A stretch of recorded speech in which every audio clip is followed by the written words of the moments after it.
اللهم صل وسلم وبارك على سيدنا محمد وعلى آله وصحبه أجمعين. ازيكم يا حبايبي، عاملين ايه؟ يا رب تكونوا بخير. معكم أيمن يوميات أيوة قناة. النهاردة حبيت أشارككم يومياتي. عملنا محشي الكرنب وعملنا معاه كده حبة ملوخية، وعملنا معاه كان معانا نص بطاية كده، وقلنا نستفاد بقى نعملها النهاردة مع الكرنب كده ونستفاد بالشوربة بتاعتها والدسامة بتاعتها. انتوا عارفين ان هو الكرنب بيحب الشوربة دسمة، شوربة لحمة، شوربة بط، اي شوربة تكون دسمة كده. بس هو طبعا حلاوته لما يكون بط كمان بتبقى شوربة دسمة، ويكون بط بلدي او فراخ بلدي وكده.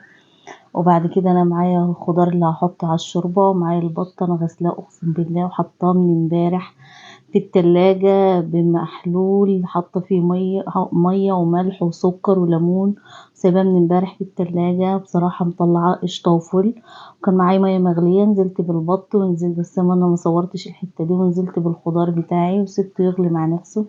ومعايا الكرنباية ده. بصي هو ده تقطيع، يعني في ناس بتقولك انا بقطع الراس ومش عارفة بخبطها خبطتين كده، وناس بتقطعها هي ونية كده على 4. لا انا بحب اقطعها ورقة ورقة كده عشان ما تبهدلش مني. بحب يعني اقطع العرق كده بتاع الورقة من فوق، وبعد كده اسحب الورقة بالراحة بتطلع معايا ما شاء الله. هنا معايا مية مغلية حاطة فيها ملح. ممكن لو عندك كمون حصى تحطي كمون حصى، انا ما كانش عندي فاستكفيت بالملح. وبعد كده يا دوب بس تقلبتين بس مش اكتر، بقلبها تقلبتين بس مش اكتر. وبعد كده زي ما انتوا شايفين معايا هنا انا سلقت الكرنبة، ومعايا هنا ما شاء الله بصل. جايبه 4 حبات من البصل، حبة زيت حلوين، ونزلت في الحلة بالزيت، وبعد كده نزلت بالبصل. وشايفين لون الشوربة اقسم بالله تحفة، ولا فيها زفارة ولا اي حاجة ما شاء الله. اهو الكرنب معايا كمان، انا شغال على الاتنين بصراحة عشان انجز وقت وكده. احنا ستات شاطرين لازم. انا ما خدش معايا والله الاكلة دي كلها ساعتين بس. يعني لازم يكون ايدك في دي وايدك في دي، ما تستنيش لما حاجة تستوي، وتخليكي شاطرة كده، وهتحسي نفسك كده ان الحاجة استاهلت معاكي وما تعبتيش وبقيت لقيتيها سهلة. وخلاص كده البصلة حمرت، واحنا نزلنا بالطماطم. خلينا في موضوعنا بقى. واحنا نزلنا بشفشق الطماطم، وبعد كده انا معايا هنا ربطة شبت وربطة كزبرة. انا ما بحطش بقدونس خالص، ما بحبوش في المحشي. بحب الكزبرة، شايفين جايباها طازة وخضرة وجميلة بصراحة. وبعد كده كنت غسلاهم، كنت نقعهم كده 10 دقايق بخل وشطفتهم. وبعد كده قطعتهم تقطيع عشوائي، ممكن تقطعين بالكبة، ممكن تقطعي بمقص اللي سهل عليكي. الحاجة اللي هتحسيها سهلة عليكي اشتغلي فيها يعني.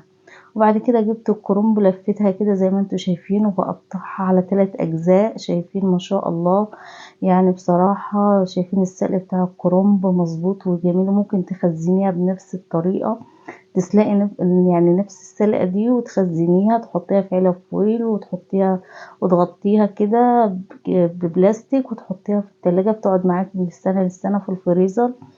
وممكن تقطعيها برضو وتحطيها في علب متقطعة براحتك بصراحة. ودي حلوة اوي للتخزين. ان شاء الله هنخزنه مع بعضنا قبل رمضان كده ان شاء الله. اللهم بلغنا رمضان يا رب. طبعا احنا عارفين في رمضان ما اقدرش استغنى عن المحاشي. ومعايا هنا هرسة شطة كده كانت في الفريزر عندي، طلعتها. معايا كمون، معايا كزبرة، معايا ملح. وخلاص كده اتسبكت معايا، بقت ما شاء الله التسبيكة حلوة. نزلت بالبهارات بتاعتي وهقلبهم تقلبتين كده. ومعايا 3 كوبايات من الرز كده، من هو المج المعياري العادي. هي بصراحة الكرنباية دي خدت معايا 3 مجات رز بصراحة يعني، وقضت معايا لحد اخر ورقة، وانا مرمتش حاجة اقسم بالله. زي ما انتوا شايفين كده كرنباية وسط، لا هي كبيرة ولا صغيرة. عايزين تضاعفوا الكمية تجيبوا واحدة كبيرة براحتكم. وبعد كده نزلت بالرز، ونزلت بالكزبرة والشبت، وبعد كده نزلت بالرز اديتهم تقليبتين كده زي ما انتوا شايفين. وبعد كده خلاص شايفين البط، حطيت ملح هنا في الشوربة. شايفين منظر الشوربة اقسم بالله. كأنك مش عارفة يعني. انت هي بتتكلم عن نفسها والله، يمكن الكاميرا ظلمها كمان. بصراحة خلاص البط قرب يدخل في السوا خلاص، بس انا هسيبه كمل سواه. وبعد كده في طريقتين في اللف. في ناس بتحب تلف على الخشبة كده، بتجيب البلانجة دي وبتحب تلف عليها، بس دي بصراحة يعني طريقة متعبة. انا عن نفسي بحب الف على ايدي. يعني انا جبت كرسي وبعد كده لما اشتغلت وقعدت بعد كده صراحة عملتها على ايدي.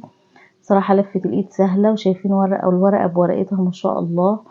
ممكن في ناس بتريح على اللفة دي وفي ناس كده براحتكم. ممكن تجيبوا برضو معاكم صينية او اي حاجة تقعدوا بس بدل ما تبقوا واقفين. ممكن تلفوا برضو نفس اللفة دي، ممكن تلفوا على ايديكم. انا بصراحة بينجز معايا على ايدي.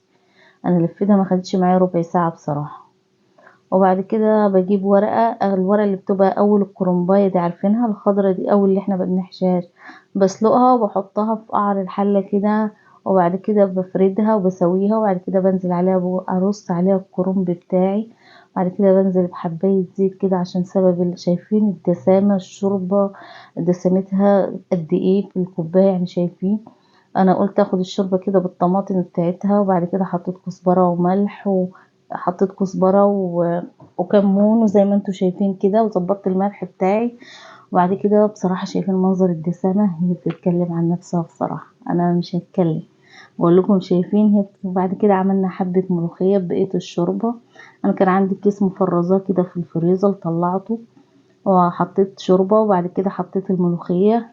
وبعد كده هنا جبت الطشاشة بتاعتي، طبعا انتوا متابعيني عارفينها. وبجيب معلقة سمنة كبيرة بلدي حلوة كده. وبعد كده بنزل بالثوم. وبعد كده بعد ما يحمر معايا بنزل بحبة كزبرة. ما بنزلش من الاول لا في الكزبرة. شايفين التقلية بتاعت وشم الريحة بقى. اوعى بقى شم الريحة، مش هقولك. يعني هتكوني ست شاطرة لو اول مرة تخش المطبخ وتعملي الاكلة دي. شايفين منظر الكرنب الواحدة ولا واحدة بقى مفكوكة، ولا رز مبهدل الدنيا ولا اي حاجة. وشايفين لونها وطعمها. وهنيجي نغرف دلوقتي اهو، هنغرف بالحلة عشان اكد لكم انه مفيش واحدة مفتوحة كده ولا كده صراحة، وكله مستوي زي بعضه. انا بعلي عليه النار وبيشرب ميته حبة كده. وبعد كده بوطي عليه النار شمعة كده. فالرز بيستوي وبيشرب ميته على نار هادية، ما بيتحرقش مني ولا اي حاجه، بتطلع الواحده بوحدتها. وشايفين البط مستوي دايب ازاي. وحمرناه كده في معلقه سمنه، انتوا شفتوني كده وانا بحمره. وبعد كده بسم الله ما شاء الله منظر الملوخيه وطعمها. خلاص كده وصلنا لنهايه الفيديو بتاعنا، والسلام عليكم ورحمه الله وبركاته.